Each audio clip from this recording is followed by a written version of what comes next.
અને ભક્તો ભગવાન સ્વામિનારાયણે કાળિયાણીના 11મા વચનામૃતમાં લખ્યું, પ્રીતુને એ લક્ષણ પ્રિયતમની મરજીને જાણી જાય. આજ્ઞા એ તો બીજો સ્ટેપ છે, મરજીને સમજે પ્રીતિનું લક્ષણ. ફક્ત બે વ્યક્તિ મરજીને સમજી શકે, યાદ રાખજો.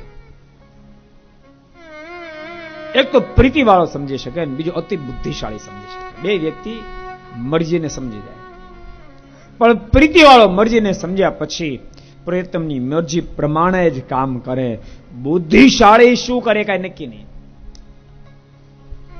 એમાં જો સત્સંગ અડ્યો હોય, સુબુદ્ધિ બની હોય તો પ્રિયતમની મરજી પ્રમાણે કરે.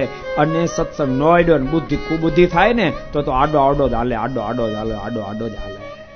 બુદ્ધિ શકુની ઓછો બુદ્ધિશાળી નહોતો, પણ આખી જિંદગી કોઈ સીધો ન આવ્યો. કારણ બુદ્ધિ હતી પણ કુબુદ્ધિ હતી.